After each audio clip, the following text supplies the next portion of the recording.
श्रीमोद्भक्ति हृदयवराय वृंदावनामिने परिव्राजकाचार्यवर्याय श्रीलगुरवे नमः। नमस्ते कृपात्मने निर्दानन्दरूपिणे नित्यानन्दसिद्ध्याधीशाय नामप्रेमप्रदायिने कृष्णाभिन्नप्रकाशाय कृष्णसम्बन्धज्ञानदायिने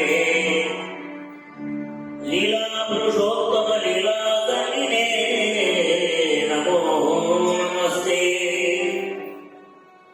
नमो स्तुते प्रभो परमहंसलीलाविलासिने श्रीरूपरघुनाथानवभद्रदीक्षाप्रदायिने राधा माधव पादपद्मरसिकं रूपानुगं सर्वदा श्रीचैतन्यमतानुसारे चरितप्राज्ञं परिव्राजकं निर्दिष्टे रसराजवृद्धैकया पुण्येव सप्तं मुदा श्रवण श्रीमन्तं प्रणतोऽस्मि भक्तिहृदयं भक्त्यामनाभ्यं गुरुम्।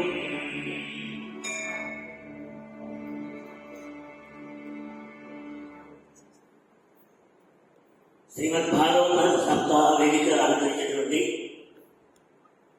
త్రిజటి శ్రీ భక్తి ప్రబోధ జనార్ద మహారాజు గారి యొక్క వేదిక మీద ఉన్నటువంటి మిగిలినటువంటి త్రివర్గం బ్రహ్మచారులు భక్త బృందం అందరికీ కూడా సాష్టాంగ తత్వాన్ని ఆచరించి శ్రీమద్ భాగవతం ప్రారంభం చేసుకున్నాం. ఇది 7 రోజులు పూర్తి చేశారు శుక్రవారం. పరీక్షిత్ మహారాజు ఉద్దేశించి చెప్పారు కాబట్టి 7 రోజులు దాటానికి వీలు కాదు అక్కడ. అందుకని సందర్భాన్ని బట్టి 7 రోజుల వరకు పూర్తి చేయడం జరిగింది. అలాగే మానవుల కంటే కూడా 7 రోజుల్లోనే మృత్యు సంభవం అవుతుంది కాబట్టి 7 రోజుల కంటే ఎక్కువగా అభిప్రాయం ఉన్నప్పటికీ కూడా దీన్ని వినేటువంటి అవకాశం, దాని యొక్క ఏకాగ్రత, శ్రద్ధ, శ్రీమద్ భాగవతం వినేటువంటి అవకాశం కలగడానికి మానవులకు చాలా తక్కువ కాబట్టి, మానవ జన్మ కంటే కూడా కరుదల్పం కాబట్టి భాగవత శ్రవణ యజ్ఞం అంటారు. దాన్ని పెద్దలు ఏర్పాటు చేశామండి. ఆ సప్తాహం ఎందుకు చేయవలసిందో కారణం చెప్పారు మహారాజు. అంచేత శ్రీమద్ భాగవతాన్ని గురించి మనం వినడానికి కారణాలు అనేవి ఉన్నాయి. అంటే మహాత్ములందరూ కూడా తత్వ దర్శనం అంటారు. అందమే తత్వం అంటే సత్యమే. సత్యాన్ని దర్శిస్తూ ఉంటారు, ఎల్లప్పుడూ దర్శిస్తూ ఉంటారు. ఆ సత్యాన్ని వాళ్ళు దర్శిస్తూ ధ్యానం చేస్తూ స్మరిస్తూ ఉంటారు. అంచేత భాగవతం మొట్టమొదటిలోనే సత్యం పరం ధీమహి. ఆ సత్యం అంటే ఏంటో ఎవరికి తెలియదు. అందుకని ఆయన ఆది అనాది అని పేరు భగవంతుడు. ఆయన పేరు గోవిందుడు. సర్వకారణం కాదు. బ్రహ్మదేవుడి కంటే ముందున్నటువంటి వాడు బ్రహ్మ, కంటే ముందున్నవాడు భగవంతుడు. కాబట్టి ఆయన విష్ణుమూర్తి యొక్క నాగభగవంతం నుంచి వచ్చినప్పటికీ కూడా బ్రహ్మ విమోహనం జరిగినప్పుడు చేసిన స్తోత్రంలో బ్రహ్మ సమిత అనేది లేదు. ఆ బ్రహ్మ సమితిలో ఈ శ్లోకాన్ని ఆయన స్వయంగా మోహం పోయిన తర్వాత సత్యాన్ని గ్రహించి వాస్తవంగా భగవంతుడు ఎవరో ఈ శ్లోకంలో చెప్పారు. చైతన్య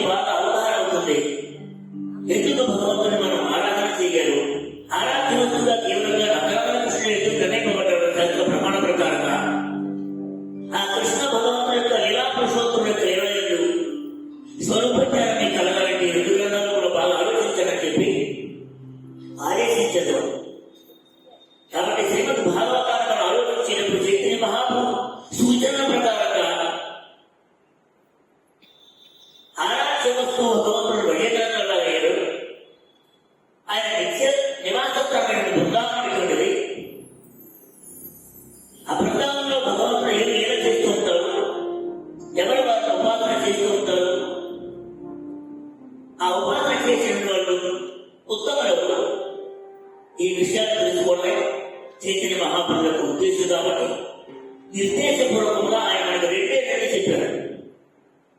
ఆరాధన వస్తు నిర్ణయం చేసుకోండి, భాగవతం అనే దాన్ని ఆలోచన చేయండి.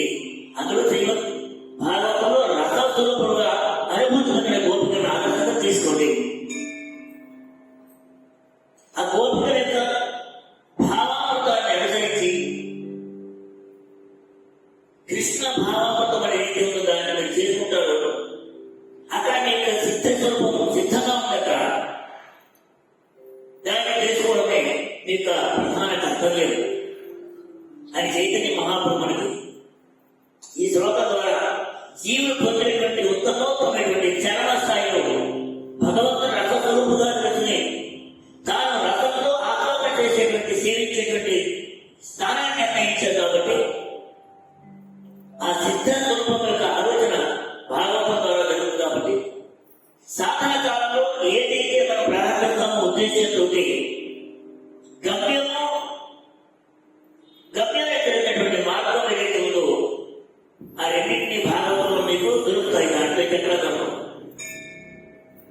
భాగవతంలో ఈ చర్మస్థాయిని మీరు చేరుకున్న తర్వాత భగవంతుని యొక్క ఆరాధన ఎలా చేయాలి, ఆరాధన చేసే విధానం ఏంటో చేసేటప్పుడు మీకు కలిగేటువంటి భావనలు ఏంటంటే షడ్గోత్సవం ద్వారా అనేకమైనటువంటి గ్రంథాలను మనకు అందించడం జరిగింది. కాబట్టి శ్రీమద్ భాగవతం అనేటువంటి రాజద్వారం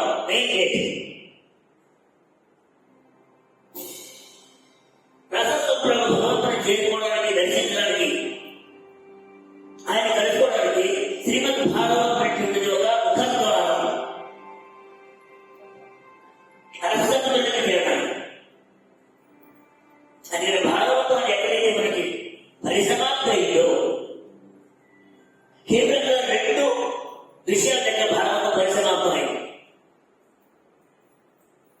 ఒకటి చిన్న తప్పు చేసిన మాత్రం చేత రాజు అయింది, శాపగ్రస్తుడై భగవంతుడికి ఇచ్చి ప్రకారంగా భాగవతాన్ని విని తరించి పరమోదాన్ని వెళ్ళిపోయినటువంటిది. కాబట్టి ఇంతకుముందు ఎన్ని రకమైన పాపాలు చేసినా కూడా రాజు అయితే మాత్రమే అనేక జన్మ ఎత్తవేసింది. అయి కూడా రాజుగా సింహాసనం కూర్చున్న మాత్రం చేత అదే ఆఖరి జన్మ లేదు. కానీ పరీక్షిత్ మహారాజు యొక్క విశేషం ఏంటంటే ఏ జన్మలో ఏ సుఖం చేస్తున్నారో తెలియదు. కానీ హఠాత్తుగా మేఘంగా ఆ పాప కృత్యం చేయాలనేటువంటి భావన వచ్చేప్పటికీ కూడా పర్యవసానంలో భగవత్ పరమదాన్ని చేయటువంటి శ్రీమద్ భాగవతాన్ని శాస్త్రంగా ధరించి భగవత్ సంఘాన్ని వెళ్ళిపోయారు. ఇది ఒక ఘట్టం. సమస్త పాపము పోగొట్టుకున్నవాడే పరీక్షిత్ జన్మ ప్రకారంగా ఆఖరి జన్మ అయిపోయి కథాపడమా అది ప్రూవ్ చేశారు. ఎక్కడ చేరుకుంటే రావాలి దాన్ని భగవంతుడు చెప్తే నా యొక్క జన్మ కర్మల దివ్యమైన ఎవరైతే వింటారో చక్రాలయం పునర్జన్మనామేటి ఇమామేటి మూడు విషయాలు అక్కడ నిరూపణ జరిగింది. శ్రీమద్ భాగవతంలో పరీక్షిత్ మహారాజ్ చేతుల ద్వారా నా కథలని నాడు దివ్యమైన కథలని నా రుణాలని నా కర్మలన్నీ కూడా విన్న మాత్రం చేత దేహాన్ని విడిచిపెట్టేసి నా పరమదానికి వచ్చేస్తాను అనుకునేది ఆయన ఆదర్శంగా మనకు చూపించి శ్రీమద్ భాగవతం. రెండవ విషయం ఏంటంటే నానాసంకీర్తనం యస్య సర్వపాప ప్రణామో దుఃఖ సమస్త నమామి హరి సత్యపరం ధీమహి నమామి హరి పరం దుఃఖుదే. ప్రారంభంలోనే సత్యపరం ధీమహి వచ్చిందో నమామి హరి పరం. ఆ సత్య వస్తువుగా నమస్కారం చేస్తాం. ఈ నమస్కారం చేయడం అనేది అదే మనకే ప్రయోజనం. చర్మ ప్రయోజనం భగవంతుని ఎప్పుడు నమస్కారం చేసి నమో నమస్తే నమో నమస్తే నమో నమస్తే. ఈ తత్వాన్ని మనందరం కూడా అవగాహన చేసి జీవుడికి ఇది కారణంగా వేరే రకమైనటువంటి అజ్ఞానం ఎంత ఆవుతాయిపోతుందంటే మొత్తాన్ని కూడా ఒక తుఫాను గాలి వచ్చినట్లయితే మేఘాన్ని కొట్టుకుపోయి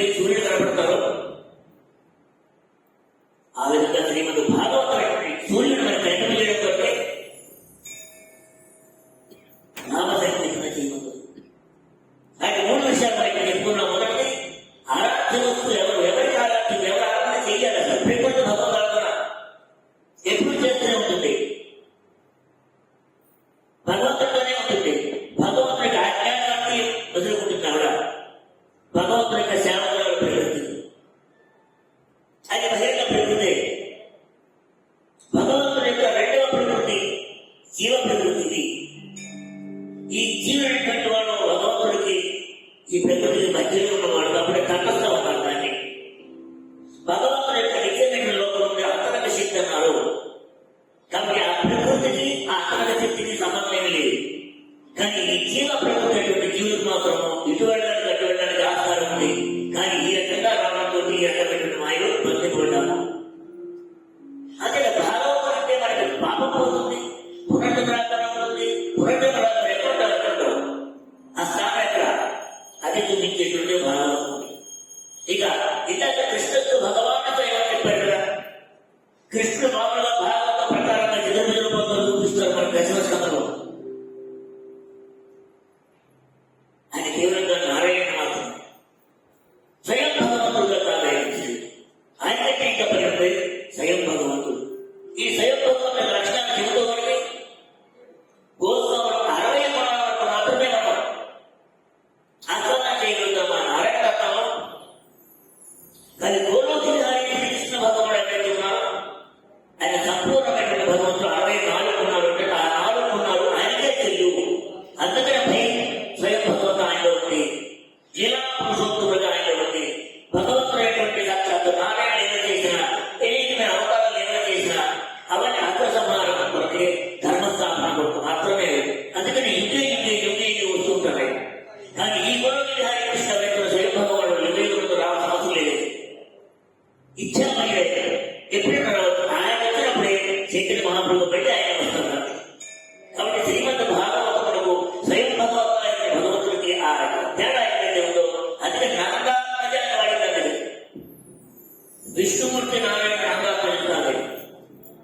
అందుకే స్వయం భగవానుడి రసత్వంగా వేరు మాధుర్యం, లీలా మాధుర్యము, ప్రేమ మాధుర్యము, స్వయం మాధుర్యం 4 మాధుర్యములను వ్యక్తం చేయడానికి ఈ లోకంలో ఆ స్వయం భగవానుడు నందాత్మజుడికి వస్తారు. కాబట్టి నందాత్మజాన్ని వాడి భాగవతంలో 2 రకాలైన కృష్ణుడి యొక్క తత్వం చెప్పబడుతుంది.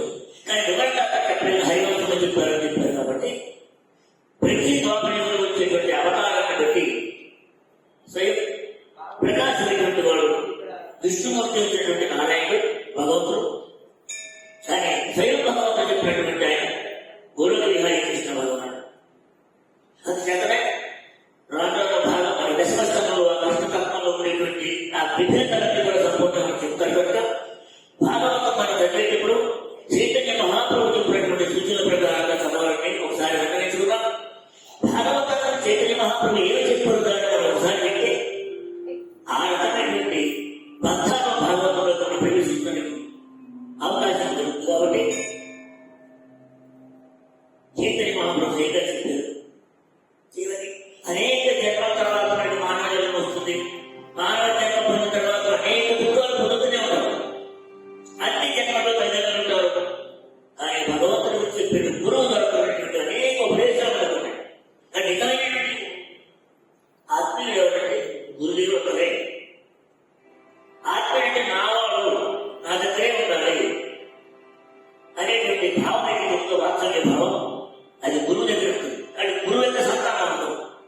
అందువల్ల ఆ గురువు యొక్క పుస్తకం మన భాగవతం తినాలి. కానీ నీకు ఎవరు చెప్పిన భాగవతం ఉన్నప్పటికీ కూడా అది క్రియాత్మక భావం ఎప్పుడు కూడా ఉంది.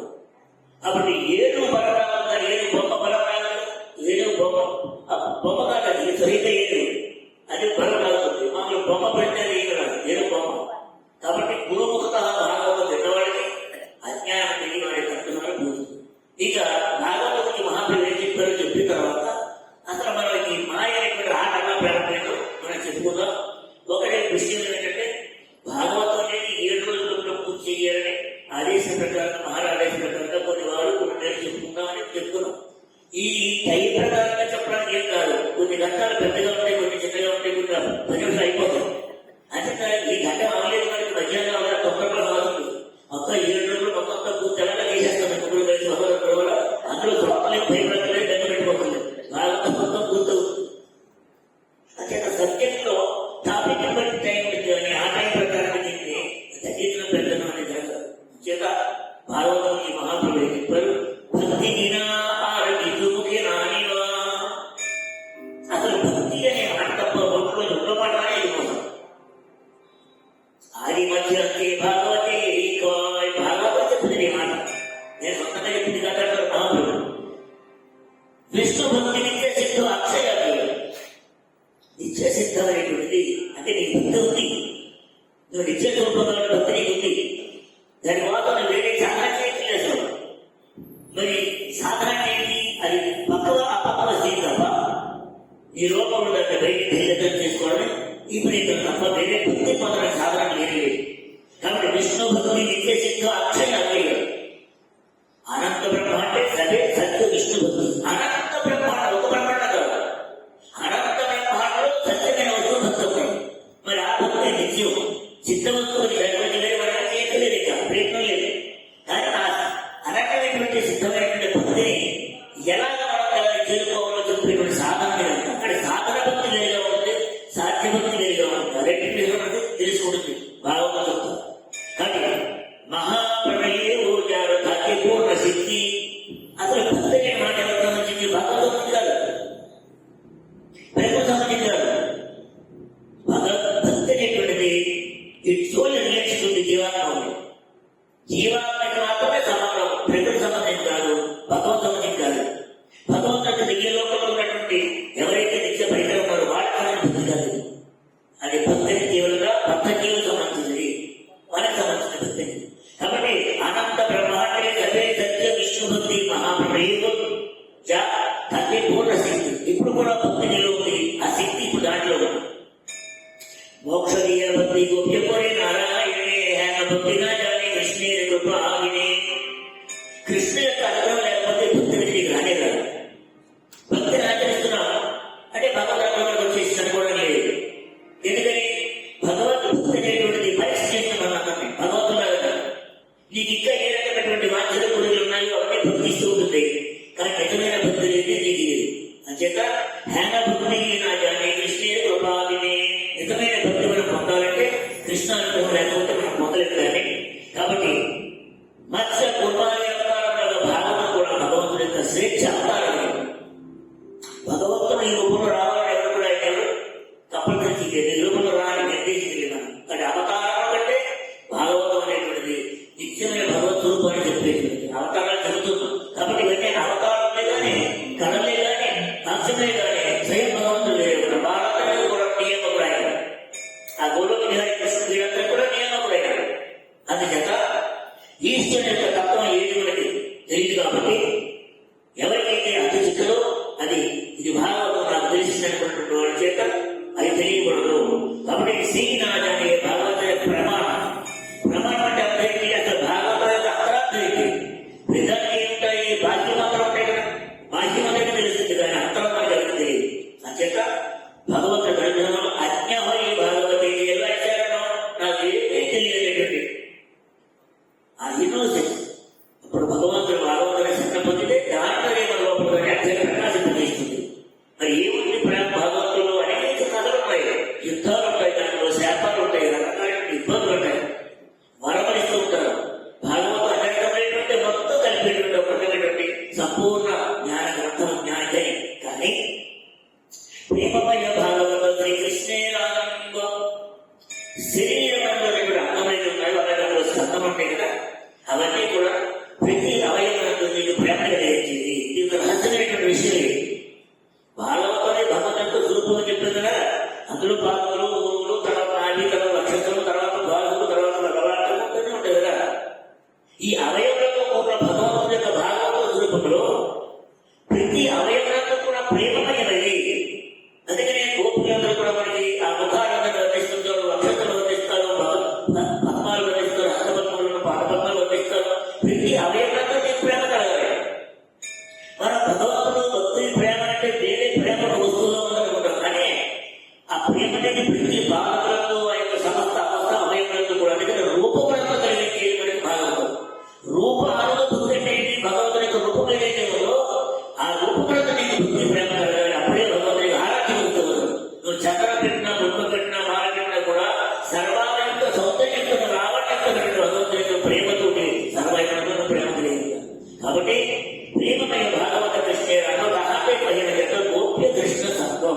కాబట్టి కృష్ణ యొక్క సాంగత్యం మనకి ఈ యొక్క ప్రేమ ఎక్కడైతే ఉంటుందో మనం తెలుసుకోవాలి. మూర్తిమంత భాగవతంలో ఇహాభుతి కృష్ణ ప్రియ భావం, ఇది తెలుసుకున్న వాళ్ళు కృష్ణుడు ప్రేమ అవుతారు. కానీ భాగవతాన్ని తెలుసుకోవడం వల్ల మనకేం జరుగుతుందో కృష్ణుడు మన ప్రేమ అవ్వడం, అది ఏమవ్వడం లక్ష్యం. అది భాగవతం చదువుకుంటూ నేను ప్రియమన్నా భగవద్గీత, అది భాగవతం ఇంకా ముఖ్య లక్షణంగా చెప్పారు. కాబట్టి ఇంకా చాలా విషయాలు ఈ సెషన్ అవ్వాల్సి ఉన్నప్పటికీ మధ్యాహ్నం చాలా సమయం ఉంది, దాంట్లో మనం పూర్తి చేసుకున్నాం. సమయం 11:50 చేసాం.